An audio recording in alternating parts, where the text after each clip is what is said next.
ತುಂಬಿ ಹರಿಯುವ ತುಂಗಭದ್ರೆಯಲ್ಲಿ ಬನ್ನಿ ಮುಡಿಯಲು ಗ್ರಾಮಸ್ಥರು ಹರಸಾಹಸ ಪಟ್ಟಿದ್ದಾರೆ. ತೆಪ್ಪ ತೆಗೆದುಕೊಂಡು ನಡುಗಡ್ಡೆಗೆ ಹೋಗಿ ಗ್ರಾಮಸ್ಥರು ಬನ್ನಿ ಮಡಿದಿದ್ದಾರೆ. ಈ ಒಂದು ಎದೆ ಜಲ್ಲೆನಿಸುವ ಗ್ರಾಮಸ್ಥರ ಸಾಹಸದ ವಿಡಿಯೋ ವೈರಲ್ ಆಗಿದೆ. ವಿಜಯದಶಮಿ ಹಬ್ಬದ ಪ್ರಯುಕ್ತ ಬನ್ನಿ ಮುಡಿಯಲು ತೆಪ್ಪದಲ್ಲಿ ನಡುಗಡ್ಡೆಗೆ ತೆರಳುತ್ತಾರೆ. ಹಿಂದಿನಿಂದ ನಡೆದು ಬಂದ ಪರಂಪರೆ ಉಳಿಸಿಕೊಳ್ಳಲು ಪ್ರತಿ ವರ್ಷ ಗ್ರಾಮಸ್ಥರ ಹರಸಾಹಸ ಪಡ್ತಾರೆ. ಪ್ರಾಣ ಪಣಕ್ಕಿಟ್ಟು ಧಾರ್ಮಿಕ ಆಚರಣೆ ಬೇಕಿತ್ತಾ ಎಂಬ ಪ್ರಶ್ನೆಯೂ ಮೂಡಿದೆ. ಬ್ರಿಡ್ಜ್ ನಿರ್ಮಾಣ ಮಾಡಿಕೊಂಡೇ ಗ್ರಾಮಸ್ಥರು ಅಳಲು ತೋಡಿಕೊಂಡಿದ್ದಾರೆ.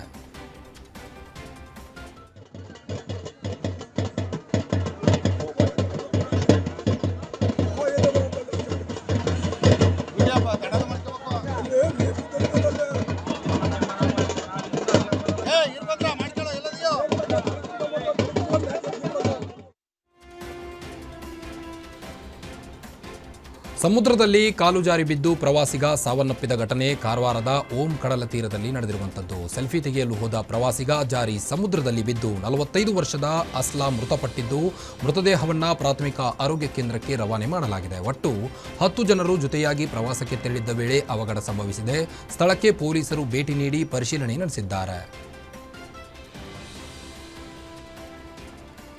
ಐ ಲವ್ ಮೊಹಮ್ಮದ್ ಬ್ಯಾನರ್ ವಿವಾದ ಕಲಬುರಗಿಗೂ ಕಾಲಿಟ್ಟಿದೆ. ಉಡುಗಿ ಗ್ರಾಮದಲ್ಲಿ ಐ ಲವ್ ಮೊಹಮ್ಮದ್ ಬ್ಯಾನರ್ಗೆ ತೀವ್ರ ವಿರೋಧ ವ್ಯಕ್ತವಾಗುತ್ತಿದೆ.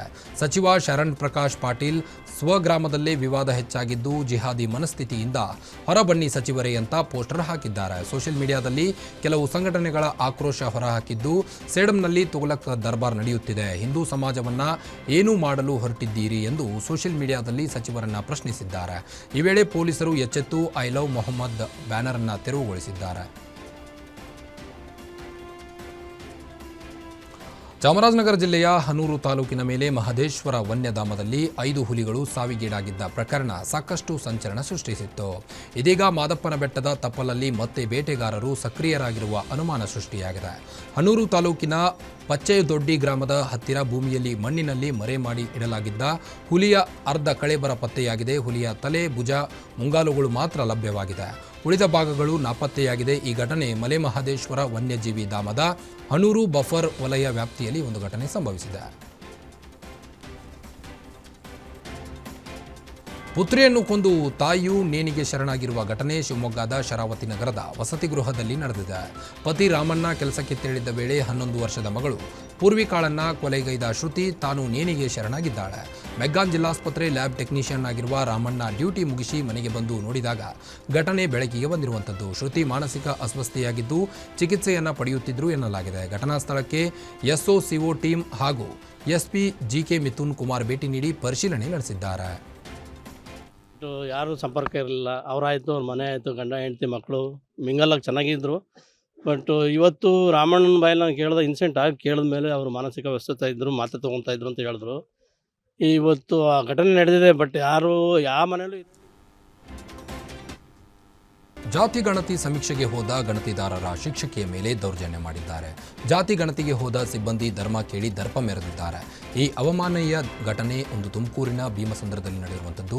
ಜಾತಿ ಗಣತಿ ಸಮೀಕ್ಷೆಗೆ ತೆರಳಿದ್ದ ಶಿಕ್ಷಕಿ ರೇಷ್ಮಾ ಅವರನ್ನ ನೀವು ಹಿಂದೂಗಳ ಜಾಗಕ್ಕೆ ಯಾಕೆ ಬಂದಿದ್ದೀರಾ ಎಂದು ಪ್ರಶ್ನೆ ಮಾಡಿದ್ದಾರೆ. ನಿಮ್ಮ ID ಕಾರ್ಡ್ ತೋರಿಸಬೇಕು, ಸಾಬರು ನಮ್ಮ ಏರಿಯಾಕ್ಕೆ ಯಾಕೆ ಬರಬೇಕು, ಅವರ ಜಾತಿಗೆ ಸೇರಿಸಲು ಬಂದಿದ್ದೀರಾ ಅಂತ ಗಲಾಟೆ ಮಾಡಿದ್ದಾರೆ.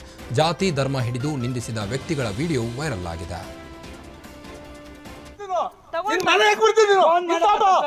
ನಮ್ಮ ಮನೇಲಿ ಯಾರು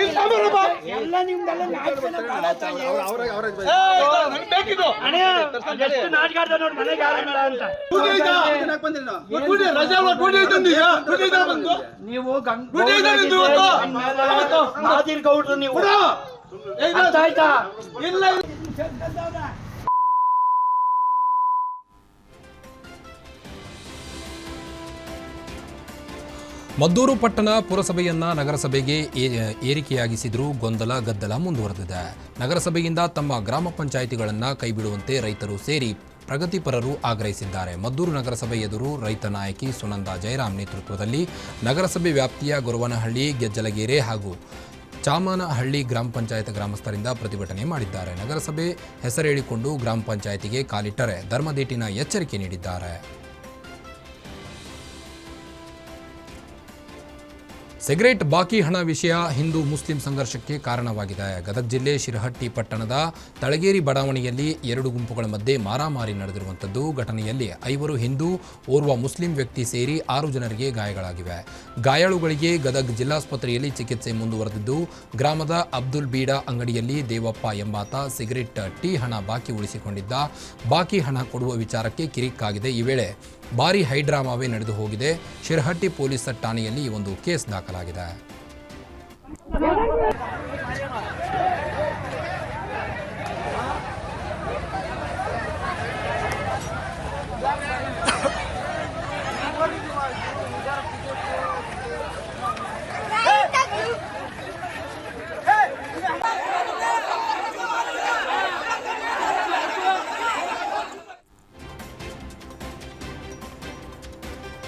ದಸರಾ ಮರುದಿನವೇ ವಿಜಯಪುರ ಜಿಲ್ಲೆಯಲ್ಲಿ ಗುಂಡಿನ ಸದ್ದು ಮೊಳಗಿದೆ. ದುರ್ಗಾದೇವಿ ಜಾತ್ರೆಯಲ್ಲಿ ಕ್ಷುಲ್ಲಕ ಕಾರಣಕ್ಕೆ ಜಗಳವಾಗಿದ್ದು, ಗಲಾಟೆ ವೇಳೆ ರಾಮು ಅಂಕಲ್ಗೆ ಗಾಳಿಯಲ್ಲಿ ಗುಂಡು ಹಾರಿಸಿದ್ದಾರೆ. ಬಟ್ಟೆ ಒಣಗಿಸಲು ಮನೆ ಮೇಲೆ ನಿಂತಿದ್ದ ಮಹಾರಾಷ್ಟ್ರ ಮೂಲದ ಬಾಲಕಿಗೆ ಗುಂಡು ತಾಗಿದ್ದು, ವಿಜಯಪುರ ಜಿಲ್ಲಾಸ್ಪತ್ರೆಯಲ್ಲಿ ಚಿಕಿತ್ಸೆ ಮುಂದುವರೆದಿದೆ. ಜಾತ್ರೆ ವೇಳೆ 2 ಗುಂಪುಗಳ ನಡುವೆ ಜಗಳವಾಗಿತ್ತು. ಜಗಳದ ಬಗ್ಗೆ ಮಾತುಕತೆ ನಡೆಸಲು ಸಭೆ ಕರೆಯಲಾಗಿತ್ತು. ರಾಜಿ ಪಂಚಾಯಿತಿ ವೇಳೆ ರಾಮ್ ಅಂಕಲ್ಗೆ ಎಂಬಾತನ ಮೇಲೆ ಹಲ್ಲೆ ಆರೋಪ ಕೇಳಿಬಂದಿತ್ತು. ಈ ವೇಳೆ ರಿವಾಲ್ವರ್ನಿಂದ ಗಾಳಿಯಲ್ಲಿ ಗುಂಡು ಹಾರಿಸಿದ್ದಾನೆ. ಘಟನೆ ಬಗ್ಗೆ ವಿಜಯಪುರ ಗ್ರಾಮಾಂತರ ಪೊಲೀಸರು ತನಿಖೆ ಕೈಗೊಂಡಿದ್ದಾರೆ. ನಾವು ಯಾರೆಲ್ಲ ಜಗಳಾಡ್ಲಕ್ಕ ಇಟ್ಟಿಗೆ ಬಿಟ್ಟು ಬಿಡ್ರಿ ಅಂತ ಹೇಳಾರ. ಅವರಪ್ಪ ದುರ್ಗಪ್ಪನ ಅಪ್ಪ ನಮ್ಮ ಅಣ್ಣನಿಗೆ ದೊಡ್ಡವನಿಗೆ ದೊಡ್ಡ ಬೇದನ್ರಿ. ಅವ ಬೇದ್ರೂ ಯಾಕೆ ಇರ್ಲಕ್ಕಂತ ನಮ್ಮ ಅಣ್ಣ ನಮ್ಮಪ್ಪ ಮನೆಗೆ ಬಂದಾನ. ಅವ್ನ ಜಾತ್ರೆಯಾಗ ಮರ್ದಿವ್ಸ ನಾವು ಪಟ್ಟಿ ಗಿಟ್ಟಿ ಆಗನ ನೋಡ್ತೀವನ್ನ ಇವತ್ತು ಪಟ್ಟಿ ಆದ್ರಿ. ಆಗನ ಇದು ಕಲ್ಲ, ತೆಂಗಿನಕಾಯಿ, ಕೆಬ್ಬುಣಗಳು.